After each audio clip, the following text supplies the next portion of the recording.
Corporation के बारे में। ठीक, ये भी पब्लिक सेक्टर का ही पार्ट है, जैसे 3 पार्ट है पब्लिक सेक्टर के। पहला था हमारे पास डिपार्टमेंटल अंडरटेकिंग्स, सेकंड है हमारे पास स्टैट्यूटरी कॉर्पोरेशन, थर्ड था हमारे पास गवर्नमेंट कंपनीज। ठीक है, तो हमने डिपार्टमेंटल अंडरटेकिंग पढ़ चुके हैं। आज हम पढ़ेंगे स्टैट्यूटरी कॉर्पोरेशन। इसको मैं शॉर्ट में लिख लेती हूँ SC। आप लोग एग्जाम में फुल नेम लिख कर आइएगा, लेकिन मैं शॉर्ट में यहाँ पे SC लिख लेती हूँ ताकि ये बोलने में इजी हो जाए।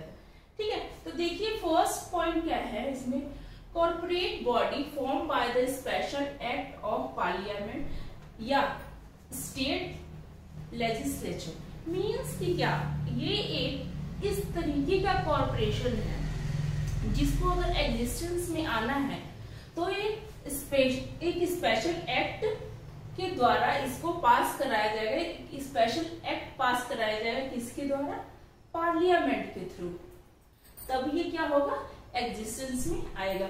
अब देख लेंगे एक्ट वो कौन किसके द्वारा हो रहा है, पार्लियामेंट के द्वारा हो रहा है या स्टेट लेजिस्लेचर के अकॉर्डिंग वो पास हो रहा है। ठीक है, सेकेंड है its powers, object and limitations are also decided by the act of legislature. मान लीजिए ये अब हमने तो बनाया नहीं, ये एग्जिस्टेंस में आने के लिए ये किसके द्वारा है, पार्लियामेंट के द्वारा। तब पार्लियामेंट जो बोलेगा वही तो इनके ऑब्जेक्ट्स होंगे, वही इनके फीचर्स होंगे, वही इनकी लिमिटेशंस होंगे। हाँ, पार्लियामेंट ने बोल दे कि यहीं तक ये काम रुक जाना चाहिए तो वहीं तक रुक जाएगा, क्योंकि ये इसके अकॉर्डिंग ये एग्जिस्टेंस में आया है, तो इसी के सारे रूल्स एंड रेगुलेशन चलेंगे। ठीक है, नंबर थर्ड है it has separate legal entity. यह क्या है, एक तरह का सेपरेट लीगल एंटिटी है, लेकिन डिपार्टमेंटल अंडरटेकिंग्स क्या था, वो सेपरेट लीगल एंटिटी नहीं था। उसमें पूरा का पूरा जो उसका काम हैंडल कौन कर रहा था, गवर्नमेंट। ठीक है, लेकिन ये क्या है, ये SC क्या है, ये एक सेपरेट लीगल एंटिटी है। फोर्थ है इंडिपेंडेंटली फाइनेंस। मीन्स कि ये किसी के ऊपर डिपेंड नहीं होते हैं। ठीक है, ये बिल्कुल ही किसी के ऊपर फाइनेंस के लिए डिपेंड नहीं होते। अपना जो भी इनको अपना पैसा अरेंज करना है, जहां से भी खर्चा अरेंज करना है, ये क्या करते हैं, कुछ ना कुछ अपना डेली एक्सपेंडिचर करते रहते हैं। ये किसी से लेते नहीं है, मीन्स कि सरकार से नहीं लेते हैं, इंडिपेंडेंट होते हैं अपने फाइनेंस के लिए। Fifth and last most important point है ऑन सर्विस कंडीशंस। इसमें सब कुछ जो भी सर्विस कंडीशंस हैं खुद के लागू होते हैं। क्यों, क्योंकि जो इसमें एम्प्लॉय होते हैं वो गवर्नमेंट एम्प्लॉय नहीं कहलाते, ये खुद ही चुनकर लाते हैं, अपने अकॉर्डिंग अपॉइंट करते हैं। तो इसलिए क्या होते हैं, जो भी उन पे एम्प्लॉय पे कंडीशंस लागू होंगे, रूल्स लागू होंगे, रेगुलेशंस लागू होंगे, वो खुद के ही लागू होंगे। ठीक है, तो ये हो गया मेन 5 पॉइंट्स। बुक्स में क्या है, NCERT बुक्स ले लीजिए या कोई और भी ऑथर के ले लीजिए, सब में क्या है कि इसका जो डेफिनेशन है एक पैरा में दिया हुआ है, लेकिन मैंने आप लोगों को पॉइंट्स में सब कुछ अलग अलग पॉइंट्स में लिखे हैं। 5 पॉइंट्स बनाकर इसका मीनिंग जो है कंप्लीट हो गया, ये सफिशिएंट है। 5 पॉइंट इसके डेफिनेशन के लिए सफिशिएंट है।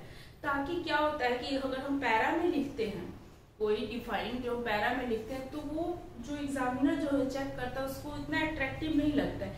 लेकिन अगर हम इसको पॉइंट्स में लिख देंगे तो क्या होगा, एग्जामिनर चेक करेगा, फटाफट पॉइंट देखते जाएगा और चेक करते जाएगा। तो ये थे स्टैट्यूटरी कॉर्पोरेशंस। ठीक है, नेक्स्ट हम बात करेंगे इसके फीचर्स के बारे में। ठीक है, तो आइए अब हम फीचर्स के बारे में पढ़ते हैं। SC के फीचर्स, मीनिंग तो पढ़ लिया हमने, अब फीचर्स जानते हैं इसके कौन कौन से फीचर्स हैं। ठीक है, तो फर्स्ट मैंने यहाँ पे लिखा है created by act of parliament. Means कि अगर अगर इस कॉर्पोरेशन को एग्जिस्टेंस करना है तो एक्ट पास करना पड़ेगा, और एक्ट पास किसके कहां से होगा, पार्लियामेंट से। ठीक है, तो अगर हमने एक्ट पास करवाया है और कहां से करवाया है, पार्लियामेंट से, तो मीन्स कि इसके रूल्स रेगुलेशन पावर्स जो भी ऑब्जेक्टिव है, इसके लिमिटेशंस हैं, सब कुछ कौन डिसाइड करेगा, पार्लियामेंट डिसाइड करेगी।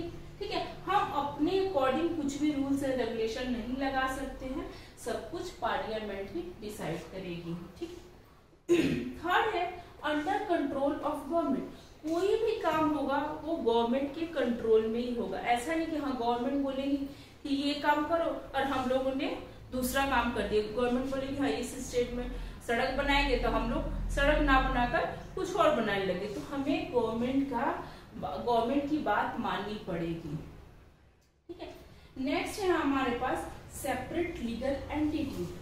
ये जो है सेपरेट लीगल एंटिटी, इसकी अपनी पहचान है, अपना नाम है। वो कुछ भी है तो हम अपने नाम से जानेंगे, अपनी पहचान से जानेंगे। जैसे डिपार्टमेंटल अंडरटेकिंग्स में क्या था, वो सेपरेट लीगल एंटिटी नहीं थी। क्यों? क्योंकि उसका सब कुछ हैंडल कौन कर रहा था? गवर्नमेंट। तो वो गवर्नमेंट के ही अंडर, पूरा प्रॉपर तरीके से गवर्नमेंट के अंडर था। लेकिन ये एक सेपरेट लीगल एंटिटी में इसकी पहचान एक अलग है। फिफ्थ पॉइंट है managed by board of director nominated by government, कि इसको कौन मैनेज करता है? Board of director. जैसे कि हमारे पास प्राइवेट कंपनीज में होती है ना बोर्ड ऑफ डायरेक्टर, जो सब कुछ हैंडल करते हैं, टॉप लेवल पे सब कुछ मैनेजमेंट वगैरह देखते हैं। ऐसे यहाँ भी गवर्नमेंट ने क्या नॉमिनेट किया? Board of director. और कौन नॉमिनेट करते हैं? गवर्नमेंट। तो जो गवर्नमेंट कर रही है बोर्ड ऑफ डायरेक्टर को, तो सब कुछ ये गवर्नमेंट अपने हिसाब से इससे करवाएगी, है ना।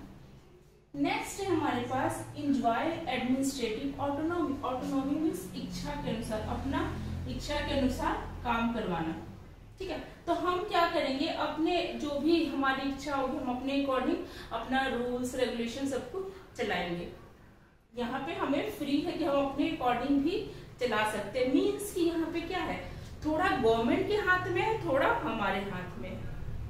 जो काम है वो थोड़ा गवर्नमेंट में है और थोड़ा हमारा, अगर गवर्नमेंट के पावर 50% पावर है तो हमारे पास भी 50%। मीन्स कि दोनों मिलकर ही इसको एससी को चलाएंगे। ठीक है, तो ये हो गया फीचर्स ऑफ स्टैट्यूटरी कॉर्पोरेशंस। ठीक है, थैंक यू वेरी मच।